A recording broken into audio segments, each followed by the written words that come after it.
자, 이제 페이스리프트 이전 카니발 영상이어서 오늘은 페이스리프트 이후 하이브리드 모델로 돌아온 이 카니발 거의 완풀 옵션, 취득세 및 기타 비용을 더하면 5,800이 육박하는, 거의 6천만 원에 육박하는 대단한 카니발을 갖고 와봤는데요.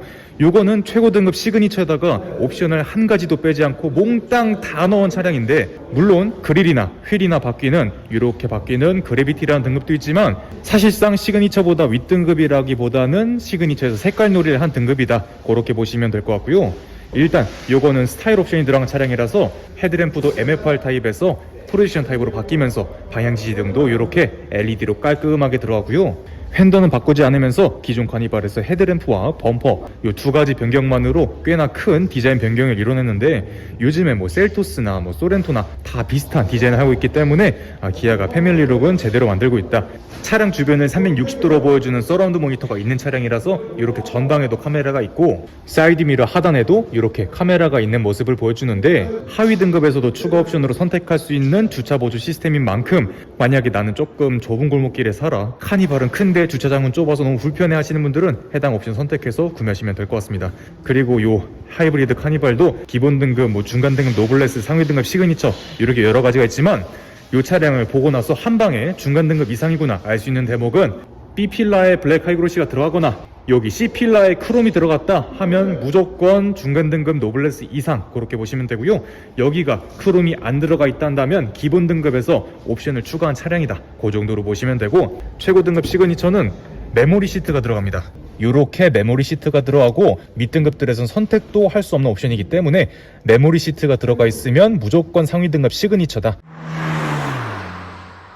그리고 굉장히 놀라운 점이 하나 있습니다. 본넷을 이렇게 열어보면 이제 드디어 요 본넷에 쇼바가 추가됐습니다. 이 직전까지만 하더라도 무려 5천만 원이 넘는 차에 본넷에 쇼바가 아닌 꼬칭이가 들어갔었는데, 이번에 업그레이드가 된 모습을 보여주고요. 이 친구는 1.6 하이브리드, 그러니까 모터와 함께 합산 마력 245마력, 37토크 정도가 나오는데 디젤 대비 출력도 조금 더 좋고 연비도 리터당 13km 정도가 나오는 만큼 이번 페이스리프트 카니발의 핵심은 하이브리드다. 물론 나는 이런 복잡한 동력 계통이 조금 부담스러워, 고장이 나서 조금 부담스러울 것 같아 생각이 드신다면 8년 이상 보증이 되긴 하지만 그래도 부담이 되신다면 기름을 먹다 못해 마셔버리는 3.5 가솔린 쪽으로 가시면 고장에 대한 걱정은 없지만, 시내에서 막 연비가 4km, 5km 요 정도도 안 나오는 극악의 연비를 보여주기 때문에 새 차로 사서 나는 뭐 15년, 20년 이렇게 탈 거야가 아니라면 하이브리드가 차량 대기 기간이 굉장히 길다는 것 빼고는 이렇다 할 단점은 거의 없는 것 같습니다. 물론 나는 무조건 고속도로만 타, 주행량이 굉장히 많아, 거의 한 3, 4만 킬로가 넘어가 하시는 분들은 디젤 쪽에 조금 더 장점이 있을 수 있지만 그거는 본인의 상황에 맞춰 잘 비교해 보시면 좋을 것 같고요. 2.5 하이브리드가 들어갔으면 어땠을까라는 생각이 들긴 하지만 석박사들이 모여서 최종적으로 이걸 선택했으니까 앞으로 어떻게 바뀔지는 한번 두고 봐야 될 것 같습니다. 그리고 휠은 스타일 옵션이 들어가서 이렇게 19인치가 들어가는데, 만약에 옵션이 들어가지 않은 차량들은 18인치로 들어가고요. 또 가솔린과 디젤은 18인치 휠 디자인 똑같은데 하이브리드 같은 경우에는 이렇게 생긴 18인치가 들어가니까 이렇게 생긴 휠이 들어가 있으면 옵션을 넣지 않은 하이브리드 차량이구나, 그렇게 보시면 되고, 이렇게 조금 더 블랙 패키지가 들어간 휠은 그래비티 차량이구나, 그 정도로 이해하시면 좋을 것 같습니다. 그리고 후면보다 마찬가지로 스타일 옵션이 들어가서 이렇게 LED 테일램프가 들어가는데, 기존 완전 일자로만 가다가 끝나던 친구에서 셀토스 마냥 이렇게 아래로 내려오는 친구가 들어가는데, 스타일 옵션을 넣지 않은 친구들은 여기가 전구형으로 들어가면서 디자인이 살짝 메롱이 되니까 나는 차량 외장에 조금이라도 신경 써 하시는 분들은 스타일 옵션 꼭 선택하시는 것을 권장 아닌 권고드리고요. 카니발은 그래도 패밀리카, 사람을 운송하는 게 먼저다 보니까 뭐 등급이 높다 해서 이게 무조건 들어가고 다른 차량들처럼 그런 것은 거의 없다고 보시면 될 것 같고요. 가장 기본 등급에선 파워슬라이딩 도어 패키지, 옛날에는 파워슬라이딩 도어만 80만원 선택할 수 있었는데 요즘에는 패키지에 묶어서 대략 한 110만원 정도를 받고 있습니다. 하지만 카니발에서 파워슬라이딩 도어가 없다, 요거는 뭐 짜장 없는 짜장면, 뭐 팥 없는 붕어빵 그 정도 이상이니까 웬만해선 파워슬라이딩 도어는 기본 등급에서라도 무조건 선택하시는 것을 권장드리고요. 선택하지 않는다면 나중에 차량을 되팔 때도 파워슬라이딩 도어가 없는 카니발 정말 미친듯이 감가를 먹으니까 기본 등급에서 저렴하게 구매하시려는 분들도 무조건 파워슬라이딩 도어 자체는 선택하시는 것을 꼭 말씀드리고 싶네요. 또 요 직전 카니발도 마찬가지였지만 스마트 키를 소지한 상태에서 내가 뭐 아이를 안거나 짐을 들고 있는 상태에서 도어에 접근만 해도 문이 열리는 기능이 있으니까 그런 것도 반드시 설명서를 참조하시어 여러 기능들 놓치지 않으셨으면 좋겠습니다. 이렇게 닫힌다고 보시면 되고요.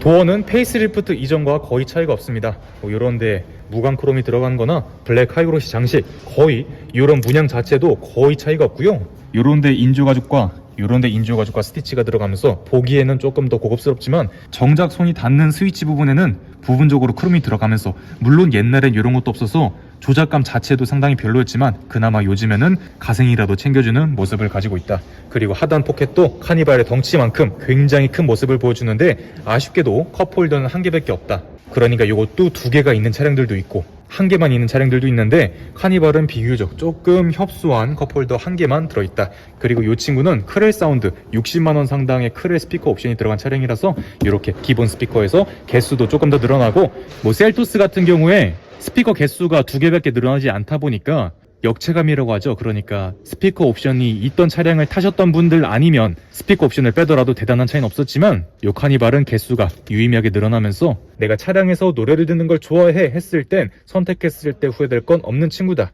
그렇게 보여지는 것 같습니다. 그리고 핸들 디자인은 기존과 거의 바뀌지 않았습니다. 마찬가지로 SUV에 어울리는 네모네모한 그런 스티어링이 들어가는데, 요 전세대 카니발은 카니발인데도 불구하고 거의 K5랑 구분이 되지 않을 정도로 얇은 핸들이 들어갔었는데, 요번 세대 카니발은 확실히 네모네모, 두꺼움 이런 것들이 강조되면서 핸들만 봤을 때 뭐 카니발인지 모르겠어, 근데 어쨌든 SUV나 미니밴이나 그런 것 중 하나구나 라는 느낌을 요 핸들만으로도 줄 수 있습니다. 그리고 손이 많이 닿는 부분에도 이렇게 무광 크롬을 넣어주면서 조금 더 고급스러움을 살렸고, 요거는 스마트 크루즈 버튼인데 카니발은 페이스리프트 이전도 마찬가지고 모든 등급의 앞차량과 차간거리를 조절하는 스마트 크루즈가 다 기본이었다. 다만 기본 등급은 내비게이션이 기본 사양이 아니기 때문에 내비게이션을 선택하지 않으면 고속도로 곡선 구간, 카메라 단속 구간에서 감속을 하는 내비게이션 기반 스마트 크루즈와 차선 중앙을 조금 더 잘 지키면서 가는 고속도로 주행 보조는 빠지게 된다. 그리고 핸들 뒤에 이렇게 마이너스와 플러스 이런 버튼들이 있는데, 요거는 패들 시프트라는 기능으로 마이너스를 누르면 기어를 한 단 내리면서 RPM을 써서 차가 좀 더 힘을 받게 해주고, 플러스를 누르면 기어가 한 단 올라가면서 조금 더 연비 주행에 도움을 준다. 당연히 모든 등급의 버튼 시동 스마트 키는 기본. 그리고 계기판은 이렇게 옵션이 추가된 친구들은 풀 사이즈 계기판으로 들어가는데, 이 옵션을 선택하지 않더라도 4.2인치로 이렇게 사진이 나가듯 어느 정도는 풀 사이즈의 느낌이 나는 친구로 바뀐다. 그렇게 보시면 되고요. 그리고 은은하게 실내 무드 등 앰비언트가 들어가는데, 수입 차량들은 조금 더 다이나믹하게 들어가지만 아직 국산차 정서상 이 정도 들어가면 그래도 이 카니발인데 나름 잘 들어갔네, 이런 생각이 들 수 있는 친구입니다.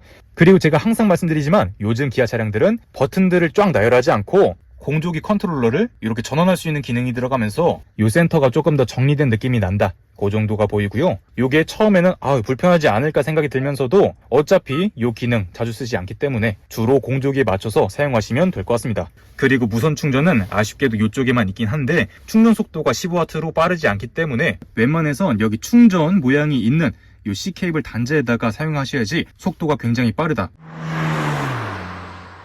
그리고 아쉽게도 아직은 이렇게 돌려서 작동을 하는 전자식 변속 다이얼이 들어가는데, 요것도 쓰시는 분들의 말에 의하면 쓰다 보면 적응돼 이렇게 말씀을 하시는데, 요거를 굉장히 적극적으로 쓰던 제규어 랜드로버도 결국에 다시 부츠식으로 돌아갔다. 그리고 컵홀더는 굉장히 큰 게 두 가지가 있는데, 이렇게 잡아주는 친구가 있기 때문에 가변형으로 내가 작은 걸 넣더라도 요구르트만 아니라면 작은 걸 넣더라도 어느 정도는 잡아줄 수 있는 친구고, 내가 굉장히 큰 스타벅스 텀블러를 여기다가 딱 넣어 했을 때도 잡아줄 수 있는 친구.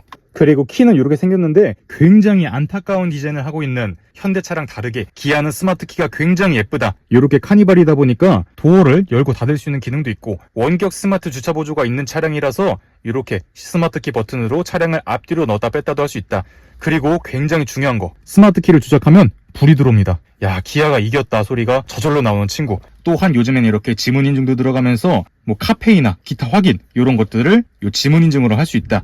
그리고 전자식 파킹 브레이크와 오토홀드가 있는데 드라이브 모드가 있긴 합니다. 드라이브 모드를 눌러주면 스마트, 에코, 스포츠 이렇게 전환은 가능한데, 제가 늘 말씀드리지만 현대기아차의 이 드라이브 모드는 그렇게까지 큰 의미는 없다. BMW처럼 RPM을 보정해줘, 서스펜션을 조절해, 이런 거는 거의 없다시피 하고요.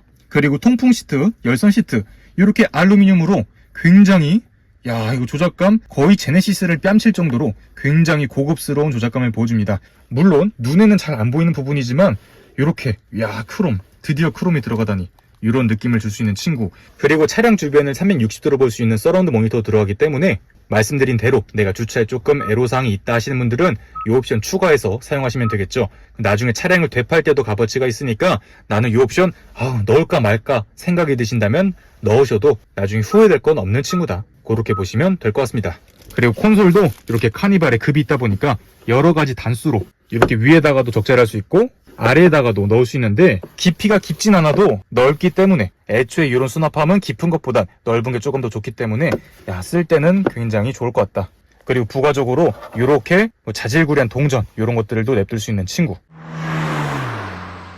이번 카니발은 이렇게 좀 재미있는 기능이 있습니다. 보시면 시트를 앞, 뒤로 말고도 양 옆으로도 조작할 수 있는 기능인데 당겨보면 이렇게 당겨지고 이렇게 한 상태에서 밀면 밀어지고 힘이 조금 필요해서 전동으로 됐으면 조금 더 좋았겠다 생각이 들지만 그렇게 하면 차량 가격이 끝도 없이 올라가기 때문에 이 정도에서 합의 보는 걸로. 그리고 마찬가지로 2열에도 이렇게 1열과 거의 차이 없는 이것도 페이스리프트 이전과 거의 차이 없는 컵홀더가 들어가고요. 이쪽에도 지금은 필름이 되어 있지만 블랙 하이그로시 그리고 무광 크롬이 들어가면서 확실히 미급 차량들보다 재질적으로 우수하다는 걸 이런 데서 보여줍니다. 그리고 220V 단자와 시가직 단자 두 개 다 있는데 당연히 TV나 선풍기 요 정도만 사용하셔야지 였다가 전자레인지 돌리고 이러시면 눈물이 나니까 그런 거는 참아주셨으면 좋겠습니다. 그리고 마찬가지로 2열 편의 옵션이 들어간 차량이라서 이렇게 수납함이 있습니다. 열을 단수로 조절할 수 있는 수납함. 요것도 아이들이 있다면 이런 데다가 짐 같은 거 수납하기 정말 좋을 것 같습니다. 그리고 상단엔 미끄럼 방지 패드가 들어가면서 조금 더 잡소리를 예방할 수 있을 것 같네요. 그리고 이 친구는 상단에 듀얼 썰루프가 들어갔는데 카니발의 구조 한계상 여기가 파노라마 썰루프로 들어갔으면 조금 더 좋았겠지만 아쉽게도 듀얼 썰루프에서 만족을 해야 되는 모습. 그리고 2열 공조 조작계는 이렇게 천장이 있는데 아쉽게도 조수석 쪽에는 있는데 운전석 쪽에는 없다. 이것이 살짝 아쉬운 부분 같고 팰리세이드도 마찬가지고 카니발도 이렇게 천장에서 내려오는 에어벤트를 쓰고 있습니다. 그리고 이렇게 전동 트렁크 옵션도 있기 때문에 나는 이 트렁크를 자주 열고 닫아. 근데 물론 카니발의 트렁크 굉장히 무거운 편이기 때문에 이것도 웬만해서는 들어간 차량으로 보시는 게 현명하다고 생각이 들고요. 아무래도 고급 차량은 아니다 보니까 이렇게 잘 보이지 않는 부분의 재질은 왕 플라스틱이 들어간다. 거의 끝도 없는 플라스틱이 들어간다. 그리고 페이스리프트 이전과 마찬가지로 이렇게 수납함이 딱 있는데 제가 저번에도 설명드렸다시피 여기다가 냉장고 이런 걸 장착하시는 분들도 계신데 저는 그것까진 잘 모르겠고 그냥 그런 게 있었다 정도만 볼 수 있을 것 같습니다. 그리고 이렇게 트렁크 리드 부분도 고급차였으면 여기가 크롬이었을 텐데 이런 생각도 살짝 들고요. 4열 시트 하단을 싱킹하면 이렇게 넓은 공간이 나오는데 어차피 시트가 들어갔다 나왔다 하는 공간이니까 이런 것은 크게 의미 없지만 만약에 7인승 아웃도어 차량을 선택하시면 2열의 시트가 조금 더 앞으로 붙으면서 조금 더 여기 뒷공간을 쓸 수 있게 완전 평평하게 들어가면서 내가 4인 가족인데 트렁크를 조금 더 넓게 쓰고 싶어 하시는 분들은 7인승에서 아웃도어 모델을 보셔도 좋을 것 같고요. 그렇지 않다면 일반 7인승을 구매하셔서 레일 개조 정도 하시면 좋을 것 같습니다. 9인승은 7인승보다 이 트렁크 공간은 살짝 아쉬울 수 있다. 그 정도로 참고하시면 될 것 같고 3열에는 무려 컵홀더가 3개가 들어갑니다. 이것도 미니밴, SUV 모두 다 중요한 부분인데 이런 기본적인 것들을 신경 쓰지 않는 회사들이 너무 많다는 게 문제겠죠. 그리고 이렇게 3열에도 수동 선 커튼이 있습니다. 이것도 굉장히 2열까지는 그래도 흔해도 3열은 카니발이니까 그쵸? 그리고 2열 옵션이 추가된 차량들은 이렇게 통풍 시트도 들어간 모습을 보여줍니다. 카니발 하이브리드 최고 등급 시그니처에서 옵션 다 나온 차량을 봤습니다. 이 친구의 차값은 처음에 설명드렸다시피 5,800 그 정도를 보고 있고 만약에 가장 인기가 많은 노블레스에서 옵션 몇 가지를 선택하면 4,800 정도가 나오는데 나는 그 정도면 그냥 풀옵션 가야지 생각이 될 수 있지만 1,000만원 절대 적은 값 차이가 아니기 때문에 중간 등급 노블레스에서 옵션 몇 가지 선택하셔서 구매하셔도 충분히 좋은 선택지라고 생각이 듭니다. 하지만 제일 문제는 차량이 출고가 안 된다. 그게 큰 문제겠죠. 그렇기 때문에 취소 차량을 보시거나 이 친구들처럼 렌트카를 보시거나 그렇게 해서 조금 더 빠른 출고를 하셨으면 좋겠습니다. 이렇게 일반적인 룸미러로 보이다가 밑에 이 친구를 살짝 올려주면 이렇게 후방에 장착된 카메라가 이렇게 뒷모습을 보여주는데 이렇게 밝기도 조절할 수 있고 내 차량 내 사람들이 가득 타면 이 룸미러로 안 보일 수 있기 때문에 룸미러로 시야를 확보하는 게 어려울 수 있기 때문에 그럴 때 이렇게 당겨주시면 안정적인 시야 확보가 가능하다.